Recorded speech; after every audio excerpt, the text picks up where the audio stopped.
Welcome to the Bliss Tonic podcast. Thank you so much for being here. I would love to get started with a couple centering breaths. We have a huge topic that we're going to cover today. So I just want to ground ourselves into our own energy and into this place where you're able to take what serves you and feel into what resonates with you as truth and get rid of the rest. Nothing of what I say today is something that you have to believe. It's all just putting out there laws of the universe and what I and many others believe. So we'll just take 3 deep breaths. In the nose, out the mouth, relaxing the physical body.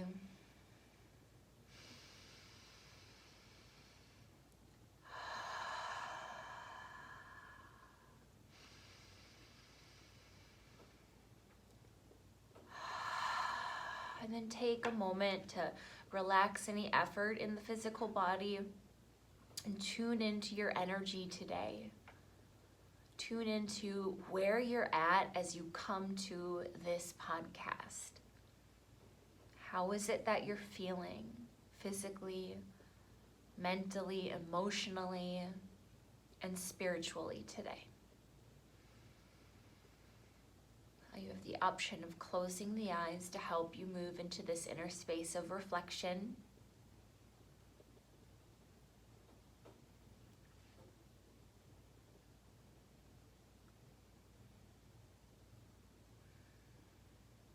And then we'll take one more breath in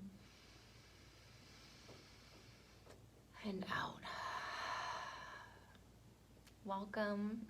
We've arrived into a new state. So today I'm going to talk about the elephant in the manifestation room. What does this mean? This is something that, I'm a part of what is often seen as 2 separate communities, right? We have the manifestation community, the spiritual community, and then we have this other community that is more so advocating for mental health, for victims of trauma and other life circumstances completely out of that person's control. And what I see is we have so much debate around people being a victim. And this is a huge topic that I just felt really called and inspired to touch on today. Again, take what serves you and leave what doesn't. Nothing that I say you need to believe. Just see how it feels for you. Okay, so we know the law of attraction, right? We know that what I think is so cheesy, like your vibe attracts your reality, but that's the freaking truth. It's one of the 12 laws of the universe is the law of attraction, that we call in experiences of a like vibration to what we are personally vibrating at. And so this means that our inner reality is reflected to us on the outside. Where this gets tricky is in situations of abuse or trauma where we then, only using the law of attraction, have the ability to point the finger at the victim and say, hey, you created this. You just weren't positive enough, right? And this is hugely problematic, okay?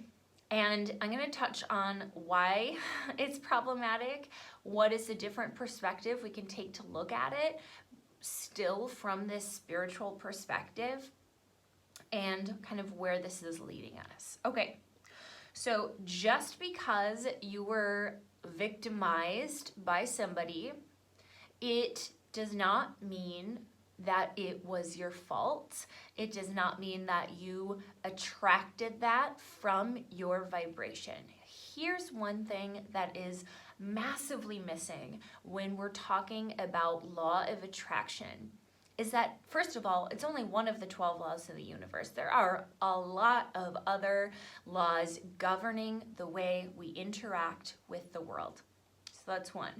Number two, I believe that we have, within this context of our spiritual understanding of how we're here, why we're here on planet Earth, and what we have prepared for ourselves, what we can prepare for ourselves going into this life. So it's in my belief that before we enter into this physical reality, we sit down and plan elements of what it is we would like to learn in this embodiment, in this specific, unique embodiment. What are the lessons that we want to learn? And in doing so, we create what's called soul contracts. And this is the contracts of the certain lessons that will either give us the opportunity to grow and learn and experience unique, whether positive or negative situations that put us in a place of discomfort for our own spiritual growth and evolution. Okay, so that is a really important piece, is that we plan a lot of really important pieces of our life that we think are going to serve our soul's evolution.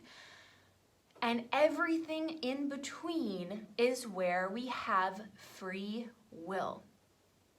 So here's another way to think about it, okay? What do I have control over, and what do I not have control over? And so your law of attraction is what you have control over, okay? Do you have control over what other people do? Absolutely not. That would invade on their free will. Perhaps these experiences that we have with other people where we are left traumatized is something that we have decided from before this embodiment, from before this lifetime, that we needed that for our soul's evolution. Does it mean you deserve it? No. Does it mean that it's right? No. Does it mean that you aren't a victim? Does it mean that you attracted it? No. That is not your mindset. It's not something that you, with your mind, have control over.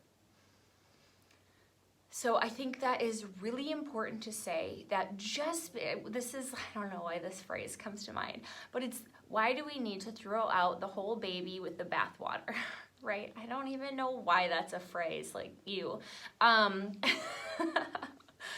But why do we then take, law of attraction says that victims manifested these abusive situations because they weren't positive enough. Like, that is not true. And it is problematic. But why do we then need to throw out the law of attraction, throw out, spirituality, right? I think that it is something that we can do a lot better at starting to expand our perspective a little bit more. Like, we don't have to have all the answers. I don't have all the answers. That's for goddamn sure. I have very little answers. The more I know, the less I know. That is what I know to be true.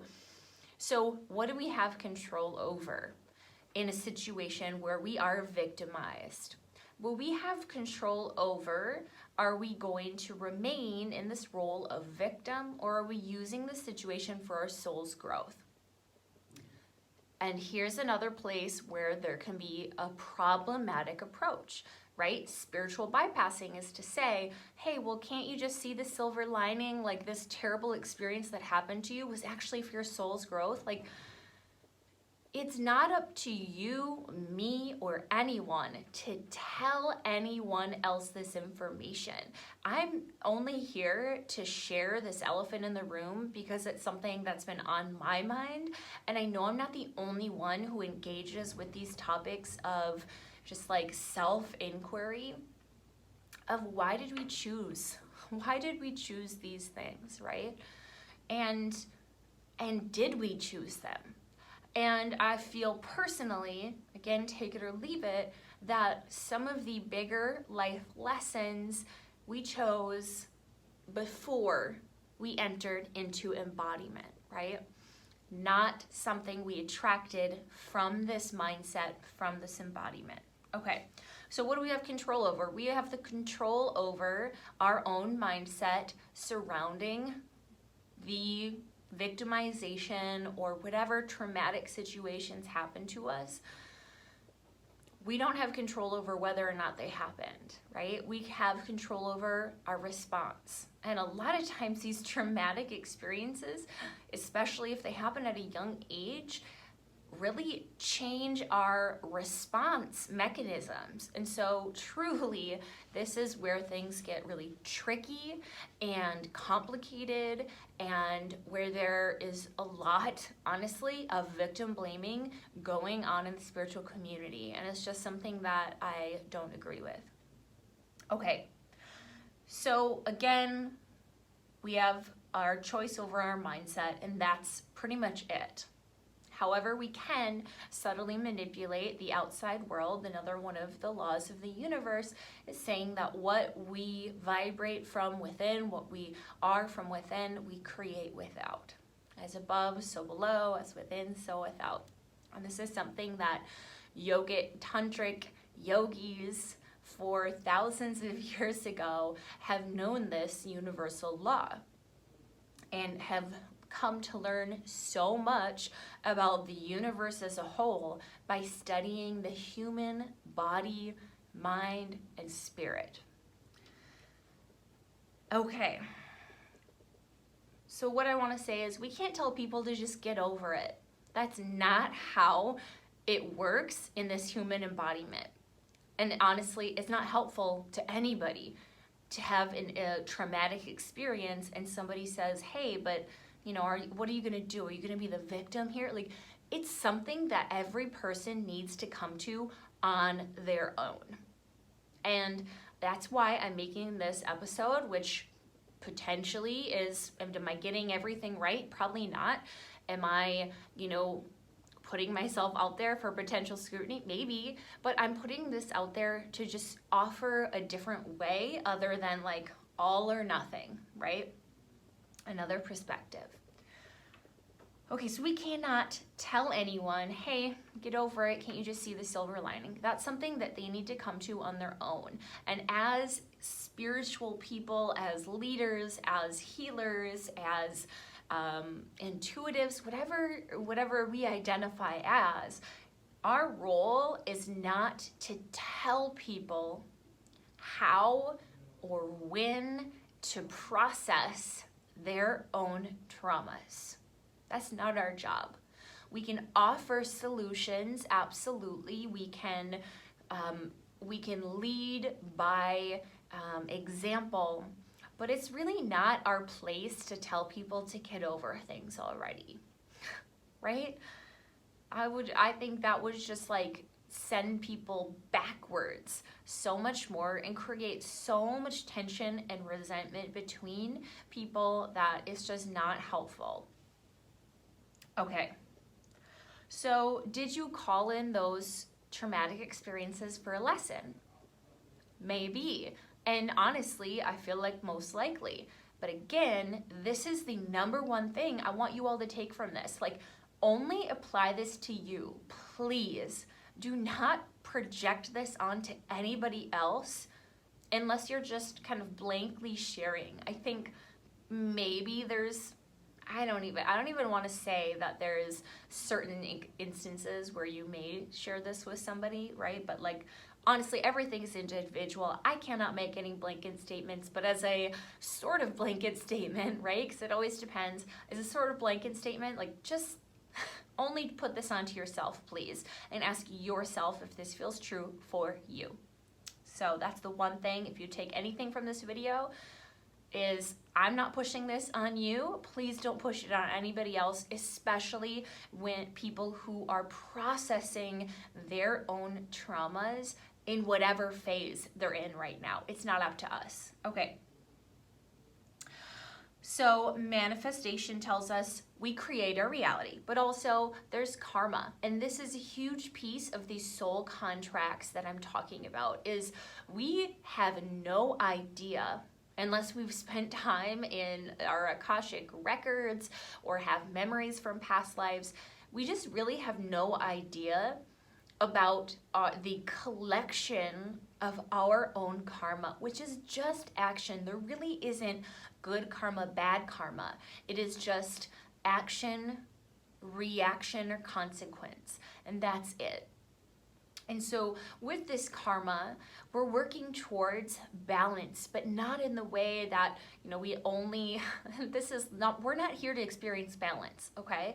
And I say this a lot, and I just did a whole, in the Facebook group community, the Bliss Tonic Seekers. If you're not there, go check it out. But I just did a video about the chakras and how they're not really open or closed. And this idea of having a perfectly balanced chakra system is not necessarily serving us in this human embodiment, because we're not always in this place of even keel balance. We have an ego, we have reactions, we have things that we engage with in the world that require certain parts of us more than others.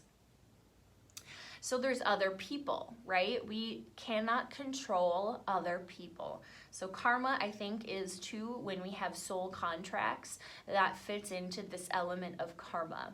Okay, and then we have systems of oppression. This one is huge, right? So all people of color out there did not attract this system. They have become embodied in a system that oppresses them. And that's just a fucking fact. I'm not willing to debate that with anybody. We have systems of oppression that, depending on where you live in the world, obviously there are varying levels of systems of oppression, but they're always out there. That's just the nature of humanity, is we do that kind of shit for whatever reason. I don't get it. But, hopefully things will start changing here soon. But all we can do is, again, focus on ourselves.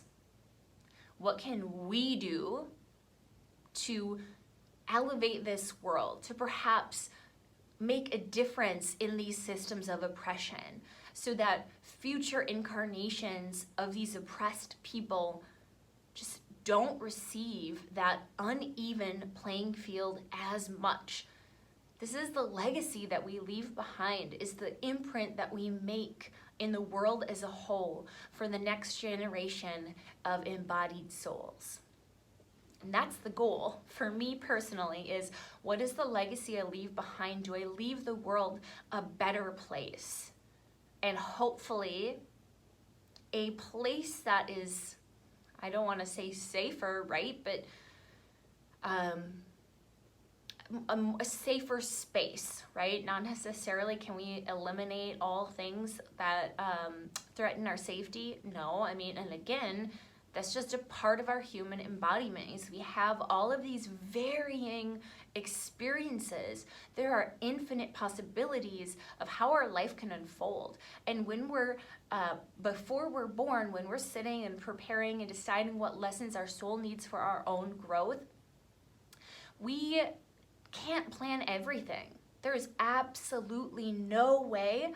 There's so many other potentialities that connect with our own, and that there are infinite possibilities of the way things can go. There's infinite possibilities of how we react to those certain contracts, right? It can send us this way or it can send us that way. And so really, that's up to us. That's all we have control over, is us. And if we leave the world behind us a better place, that to me is a life well lived. Okay.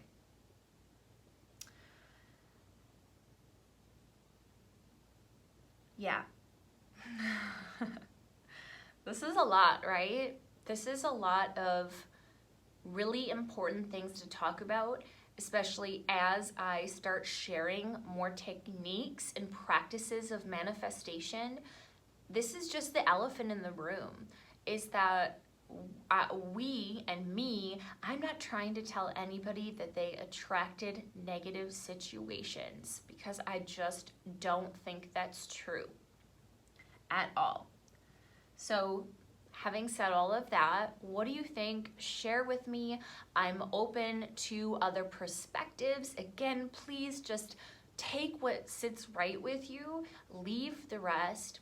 And I hope that this serves you and helps you kind of either open up to this perspective if you're just a law of attraction person, right? And kind of in that mentality, can you open the perspective a little bit broader? And if you're maybe kind of this advocate for victims and kind of see the really negative problematic things with law of attraction in regards to being a victim and victimization of other people, like, can you see all of these perspectives fitting? So this is just what fits for me and helps me engage with the world, controlling what I can control, surrendering what I cannot, and that's truly just what helps me feel best about the world that I'm living in right now.